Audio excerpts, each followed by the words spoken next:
আমাদের এই সকলের প্রিয় হযরত মাওলানা মুফতি আব্দুল সালাম সাহেব, সকলে উচ্চারণ করুন আল্লাহুম্মা।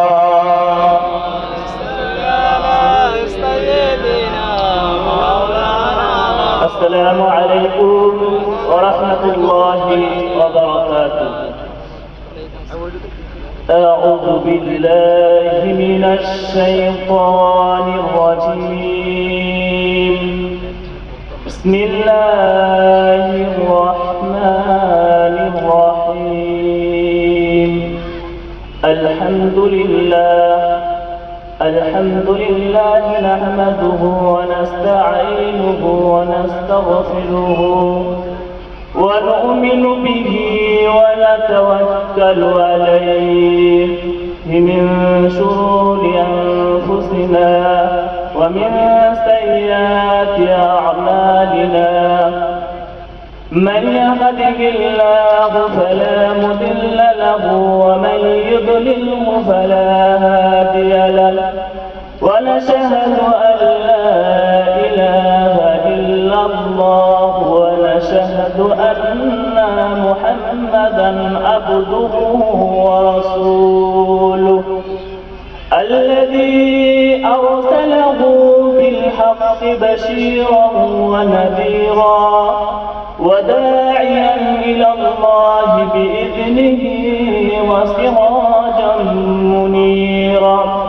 فقد قال الله تعالى في كلامه المجيد وفي الفرقانه الحميد. أعوذ بالله من الشيطان الرجيم. بسم الله الرحمن الرحيم. وأنذر عشيرتك الأقربين. صدق الله المولانا العظيم. وقال الله تعالى في كلامه المجيد في شان حبيبه مخبرا وآمرا. إن الله وملائكته يصلون على النبي يا أيها الذين آمنوا صلوا عليه وسلموا تسليما. درود اللهم صل على مولانا محمد وعلى آل سيدنا مولانا محمد. मेरे आँखों के पुतली में जलवा मोहम्मद का, मेरे दिल के आईने में नक्शा है मोहम्मद का. कोई जन्नत में जाएगा, कोई दोज़ख में पहुँचेगा. मदीने की तरफ दौड़ेगा दीवाना मोहम्मद का. अल्लाहुम्मा मौलाना मुहम्मद.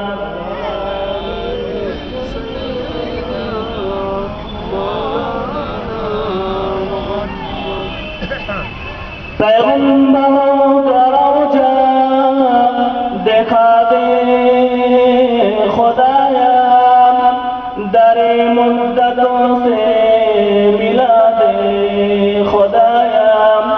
शराबे मुहब्बत पिला दे खुदाया. पैगंबरों का रौजा देखा दे खुदाया.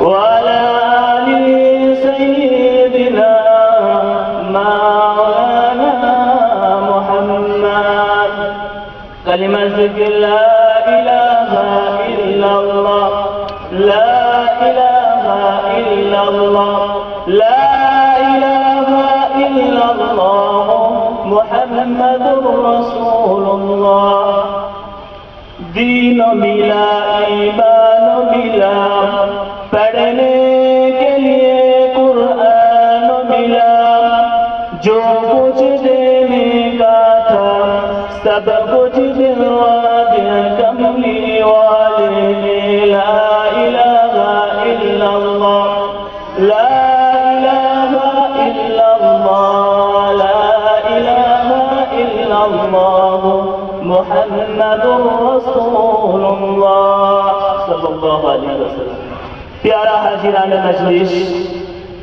সর্বপ্রথম প্রশংসা জানাই সেই মহিয়ান বুনিয়ান সর্বশক্তিমান মহান রব্বুল আলামিনের দরবারে যিনি অত্যন্ত দয়া করে আমাদেরকে এতগুলো মানুষের মধ্য থেকে বাছাই করে ছাঁটাই করে পুত পবিত্র মাহফিলে বসার মতো তৌফিক এনায়েত করেছেন যে মহান রব্বুল আলামিনের দরবারে লাখো কোটি শুকরিয়া জানাই সকলে আমরা বলি আলহামদুলিল্লাহ অতঃপর মানবতার মূর্ত প্রতীক আকায়ে নাম তাজদারে মদিনা যাকে না সৃষ্টি করিলে রব্বুল আলামিন আসমান জমিন চন্দ্র সূর্য গ্রহ তারা আমাকে আপনাকে কিছুই সৃষ্টি করিতেন না জানা রসুলা ইসবাতি কিছু সৃষ্টি যিনি রসুলের রসুল যিনি সমস্ত মখলুকের রসুল সেই রসুল করিম সাল্লাল্লাহু আলাইহি ওয়াসাল্লামের রওজাতুল আতহারে বাদল ধরার ন্যায় বর্ষিত হোক অগণিত দরুদ ও সালামের নজরানা আমরা সকলে একবার বলি সাল্লাল্লাহু আলাইহি ওয়াসাল্লাম তারপরে আমার পাশে যে সমস্ত আলেম ওলামারা বসে আছেন তাদের আমার অন্তরস্থল থেকে সালাম শুভেচ্ছা ও মোবারকবাদ তাছাড়া আমার সম্মুখে বয়োজ্যেষ্ঠ বয়োকনিষ্ঠ আমার বাপজান বাপ ভাইরা যারা বসে আছেন সবাইকে আমার অন্তরস্থল থেকে সালাম শুভেচ্ছা ও মোবারকবাদ জানিয়ে আমি কিছু আলাপ আলোচনা করার প্রয়াস রাখছি বাকি আল্লাহ তাআলার মোবারক মার্জি ও আপনাদের ধন্যবাদ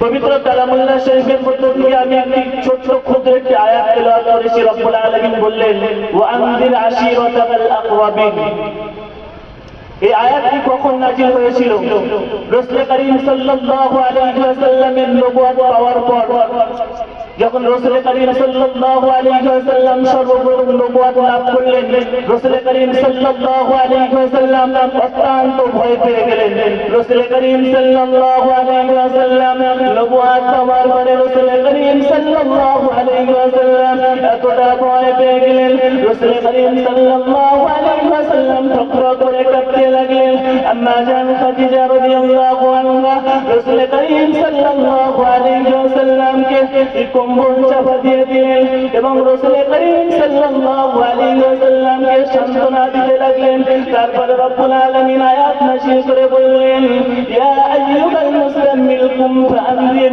রাসূল যাত্রাকৃত ব্যক্তি উঠে পড়ো এবং মানুষকে ভীতি প্রদর্শন করো কারণ আমি রব্বুল আলামিন তোমাকে নবুয়ত দিয়েছি তোমাকে শুয়ে থাকলে চলবে না তোমাকে এই নবুয়ত মানুষের মাঝে পৌঁছে দিতে হবে মানুষকে ইসলামের দাওয়াত দিতে হবে মানুষকে সঠিক পথে আহ্বান করতে হবে রাসূল করিম সাল্লাল্লাহু আলাইহি ওয়াসাল্লাম নবুয়ত পাওয়ার পরে সর্বপ্রথমে তিনি গোপনে ইসলাম প্রচার করতে লাগলেন কারণ সেই সময় আরবের বুকের অবস্থাটা এমন করুণ ছিল মানুষের মধ্যে ছিল বিভিন্ন রকম কুসংস্কার এবং কুফরিমূলক কাজ তারা ছোটখাটো বিষয় দিয়ে সর্বদা লড়াই লিপ্ত হয়ে থাকত তারা তাদের কন্যা সন্তানদেরকে জীবিত দাফন করে দিত এমন হিংস্র মানুষদের মধ্যে যদি প্রকাশ্যভাবে রাসূল করিম সাল্লাল্লাহু আলাইহি ওয়াসাল্লাম সর্বপ্রথম ইসলামের দাওয়াত দেওয়া শুরু করে দেন রাসূল করিম সাল্লাল্লাহু আলাইহি ওয়াসাল্লামের পাশে দাঁড়ানোর মতো কেউ থাকবে না এই কারণে রাসূল করিম সাল্লাল্লাহু আলাইহি ওয়াসাল্লাম সর্বপ্রথম তিনি গোপনে ইসলামের দাওয়াত দেওয়া শুরু করে দিলেন কিছুদিন দাওয়াত দেওয়ার পরে রব্বুল আলামিন আয়াত নাযিল করে বলে দিলেন ফানদির আশীরাতাকাল আকরাবিন। হে রাসূল করিম সাল্লাল্লাহু আলাইহি ওয়াসাল্লাম, তুমি তোমার নিকট আত্মীয় স্বজনদের মাঝে ইসলামের দাওয়াত দেওয়া শুরু করে দাও। এইভাবে গোপনে গোপনে ইসলামের দাওয়াত দিলে চলবে না, তোমার ইসলামের দাওয়াত দেওয়ার পরিধিটা আস্তে আস্তে বাড়াতে হবে। তুমি তোমার স্বীয় গোত্রকে আহ্বান করো, ইসলামের পথে নিয়ে আসো। রব্বুল আলামিনের আয়াত পাওয়ার পরে রাসূল করিম সাল্লাল্লাহু আলাইহি ওয়াসাল্লাম একদিন সাফা পাহাড়ের উপরে উঠে গেলেন। একদিন সকালবেলা সাফা পাহাড়ের উপরে উঠে গিয়ে ইয়া সাদা বলে চিৎকার করতে থাকলেন। এই চিৎকার শুনে তৎকালীন সেই সময় আরবের ওই মরুগোত্রের সমস্ত গোত্রের লোকেরা ওইখানে হাজির হয়ে গেল সাফা পর্বতে। কেননা তাদের মধ্যে কি প্রচলিত ছিল, যখন কেউ কোনো বিপদে পড়বে কিংবা কোনো গুরুতর বিষয় নিয়ে আলোচনার মতো থাকবে, তখন তারা ওই পাহাড়ে উঠে গিয়ে সাদা বলে চিৎকার করতো। এই চিৎকার শুনে আরবের সমস্ত লোকেরা, হাশিমি গোত্রের লোক, বনু আবু তালিব গোত্রের লোক এবং বিভিন্ন আরো যারা গোত্র ছিল, সমস্ত গোত্রের লোকেরা ওই জায়গায় উপস্থিত হয়ে গেল। সবাই যখন উপস্থিত হয়ে গেল, রাসূল করিম সাল্লাল্লাহু আলাইহি ওয়াসাল্লাম আল্লাহর প্রশংসা করে শুরু করে বললেন, হে আমার কওমের লোকেরা, হে আমার গোত্রের লোকেরা, এবং হাশিমি গোত্রের লোকেরা, হে বনু আব্দুল মুত্তালিবের লোকেরা, আমি রাসূলুল্লাহ, আমি মুহাম্মদ যদি তোমাদেরকে বলি, আমি মুহাম্মদ যদি তোমাদেরকে বলি, এই সাফা পর্বতের পিছনে, এই সাফা পর্বতের পিছনে একদল ঘোড়সওয়ার তোমাদের জন্য অপেক্ষা করছে। তারা যে কোনো মুহূর্তে এসে তোমাদেরকে সমস্ত মাল লুট করে নিয়ে চলে যাবে। তাহলে তোমরা কি আমার কথাকে বিশ্বাস করবে? তারা এক কথায় চিৎকার করে বলেছিল, হে মুহাম্মদ, অবশ্যই আমরা তোমার কথাকে বিশ্বাস করবো, কেননা আমরা তোমাকে ছোটবেলা থেকে জানি, আমরা তোমাকে ছোটবেলা থেকে দেখেছি, তুমি কখনো মিথ্যা কথা বলনি। সুতরাং আমরা এক কথায় তোমার এই কথাটা বিশ্বাস করে দেব। রাসূল করিম সাল্লাল্লাহু আলাইহি ওয়াসাল্লাম তখনই বললেন, হে আমার গোত্রের লোকেরা শোনো, আমি তোমাদেরকে বলবো না যে পাহাড়ের পিছনে একদল ঘোড়সওয়ার লুকিয়ে আছে, বরং আমি তোমাদেরকে কঠিন আযাবের থেকে ভীতি প্রদর্শন করছি, যদি তোমাদের সম্মুখে অবস্থান করছে, যদি তোমাদের ভবিষ্যতে তোমাদের জন্য অপেক্ষায় রয়েছে। তোমরা যদি সতর্ক না হও, তোমরা যদি ইসলামের পতাকা তলে না চলে আসো, তোমরা যদি আল্লাহকে এক করে মেনে না নাও, তাহলে কাল কিয়ামতের দিন তোমাদের জন্য ভয়াবহ কঠিন আযাব অপেক্ষা করছে। এই কথাটি শোনার পরে সমস্ত গোত্রের লোকেরা মন ফিরিয়ে চলে গেল। কিন্তু না, আবু লাহাব গেল না। আবু লাহাব রাসূলের কাছে এসে বলল, তোমার দিনটা বরবাদ হোক, তুমি আমাদেরকে সকাল সকাল ডেকে এনে আমাদের দিনটাকে তুমি বরবাদ করে দিলে, তোমার সারা দিনটা বরবাদ হোক। এই কথাটি রব্বুল আলামিনের সহ্য হলো না। আমার নবীকে এত বড় কথা বলবে, আমার নবীকে কষ্ট দেবে, না না না না, রব্বুল আলামিন এটি কখনো সহ্য করতে পারে না। রব্বুল আলামিন আয়াত নাযিল করে বলে দিলেন, তাব্বাত ইয়াদা আবি লাহাব, আবু লাহাবের দুটি হাত ধ্বংস, আবু লাহাবের দুটি হাত ধ্বংস হয়ে যায়। রব্বুল আলামিন হাবিবের এই ছোট্ট অপমান, হাবিবের এই ছোট্ট থেকে ছোট্ট অপমান রব্বুল আলামিন সহ্য করতে পারেন না। রব্বুল আলামিন এটি কিভাবে সহ্য করবেন? রব্বুল আলামিন এটি সহ্য করেন নাই। রাসূল করিম সাল্লাল্লাহু আলাইহি ওয়াসাল্লামের পাশ থেকে যখন সবাই চলে গেল, কিন্তু আবু তালেব রাসূল করিম সাল্লাল্লাহু আলাইহি ওয়াসাল্লামকে সর্বদা সাহায্য করেছিলেন। আবু তালেবের অবদান ইসলামের জন্য অনস্বীকার্য, জানার ইসলামের মধ্যে এতটা অবদান রয়েছে যা কিনা বলে শেষ করা যাবে না। আবু তালেব যদিও ঈমান নিয়ে আসেনি, কিন্তু তার ইসলামের জন্য তার অবদান অনস্বীকার্য হয়ে থাকবে। আবু তালেবের যখন মৃত্যুর সময় চলে আসলো, আবু তালেবের মৃত্যুর সময় রাসূল করিম সাল্লাল্লাহু আলাইহি ওয়াসাল্লাম আবু তালেবের কাছে চলে গেলেন। গিয়ে আবু তালেবকে বিনয় করে বলতে লাগলেন, হে আমার চাচা, তুমি আমার জন্য তোমার জীবনের সব কিছুকে আপনি ত্যাগ করে দিয়েছো, এমনকি তুমি আমার জন্য গোটা আরবের সাথে, গোটা আরবের সমস্ত কাফের বেঈমান বেদিনের সাথেও তুমি লড়াই করার জন্য প্রস্তুত ছিলে, কিন্তু চাচা জান তুমি আজকে ইন্তেকাল করে চলে যাচ্ছ, কিন্তু তুমি একবার যদি কালিমাটা পড়ে নাও, চাচা জান তুমি যদি একবার পড়ে নাও লা ইলাহা ইল্লাল্লাহু মুহাম্মাদুর রাসূলুল্লাহ সাল্লাল্লাহু আলাইহি ওয়াসাল্লাম, তাহলে আমি রাসূলুল্লাহ তোমার জন্য কাল কিয়ামতের ময়দানে রব্বুল আলামিনের কাছে সুপারিশ করার জন্য আমি রাসূলুল্লাহ কি সুযোগ পেয়ে যাব। চাচা জান তুমি একবার পড়ে নাও লা ইলাহা ইল্লাল্লাহ। কিন্তু না না না, আবু তালেব তবুও কালিমা পড়ছে না। সেই সময় আবু জেহেল এসে পাশে বসে বসে বলতে লাগলেন, তুমি কি আব্দুল মুতালিবের দিন ছেড়ে মুহাম্মাদের দিনে চলে যাবে? তুমি কি সারা জীবন যে ধর্মের উপরে ছিলে সেই ধর্মকে ছেড়ে গিয়ে তুমি মৃত্যুর সময় মুহাম্মাদের ধর্মে চলে যাবে? আবু তালেব বলল, না, আমি আবু তালেব আমি কখনো ইসলাম ধর্মে যাব না। সে ওই মুশরিক অবস্থায় ইন্তেকাল করে কবরে চলে গেল। রাসূল কারীম সাল্লাল্লাহু আলাইহি ওয়াসাল্লামকে জিজ্ঞাসা করা হলো, ইয়া রাসূলুল্লাহ ইয়া রাসূলুল্লাহ সাল্লাল্লাহু আলাইহি ওয়াসাল্লাম, আপনার কোন সুপারিশ আবু তালেবের কোন উপকারে আসবে? রাসূল কারীম সাল্লাল্লাহু আলাইহি ওয়াসাল্লাম বললেন, আমি যদি না থাকতাম তাহলে আবু তালেবের অবস্থান হতো জাহান্নামের অতল গভীরে, অতল গভীরে আবু তালেবের স্থান হতো। আমি রাসূলুল্লাহর কারণে, আমি রাসূলুল্লাহকে মহব্বত করার কারণে, আমি রাসূলুল্লাহকে সাহায্য করার কারণে আবু তালেবকে জাহান্নামের দুটি করম পরিয়ে দেওয়া হবে, জাহান্নামের দুটি জুতা তার পায়ে পরিয়ে দেওয়া হবে, যে দুটি জুতার কারণে মাথার মগজগুলো টকবক টকবক করে ফুটতে থাকবে। আজকের আমরা যারা মুসলমান বলে দাবি করি, আজকের যারা আমরা রাসূলকে ভালোবাসি বলে দাবি করি, আমরা একটু বুকে হাত দিয়ে চিন্তা করি আমরা রাসূলুল্লাহকে কতটা ভালোবেসেছি। আমরা ইসলাম জন্মগতভাবে ইসলাম পেয়েছি, আমাদের কাছে ইসলামের অতটা গুরুত্ব নেই, কিন্তু যারা ইসলাম পেয়েছে নিজের রক্তের বদলে, যারা ইসলাম পেয়েছে নিজের সম্পদ পরিত্যাগ করার মাধ্যমে, যারা ইসলামকে কষ্ট করে পেয়েছে, তারা ইসলামের মর্ম বোঝে। আজকে আমি আপনাদেরকে অনুরোধ করে বলতে চাই যে আমার গ্রামবাসী বাপু ভাইরা, আমার সকলেই প্রায় আমার গ্রামের চেনাশোনা ব্যক্তি যারা অপরিচিত আছে, সবাইকে আমি অনুনয় বিনয় করে বলতে চাই, আল্লাহ পাক রব্বুল আলামিন আমাদেরকে এই পৃথিবীর জমিনে পাঠিয়েছে, রব্বুল আলামিন আমাদের এই পৃথিবীর জমিনে পাঠিয়েছে 60 বছর কিংবা 70 বছর হায়াত দিয়ে পাঠিয়েছে, কেবলমাত্র দুনিয়ার জমিনে খাবো দাবো চলে যাবো এই জন্য নয়। রব্বুল আলামিন আমাদেরকে সৃষ্টি করেছে তার ইবাদত বন্দেগী করার জন্য, আমাদেরকে দুনিয়ার জমিনে পরীক্ষা করার জন্য পাঠিয়েছে।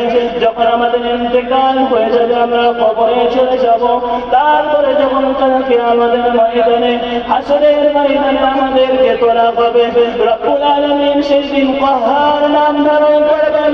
রব্বুল আলামিন কিয়ামতের ময়দানে বান্দাকে জিজ্ঞাসা করবেন, বলেন আমার বান্দা দুনিয়া জমিনে 60 বছর 70 বছর হায়াত দিয়েছিলাম, আমি রব্বুল আলামিন আমার জন্য দুনিয়ার জমিনে কি করেছিলে, আমার জন্য তুমি কি করেছিলে?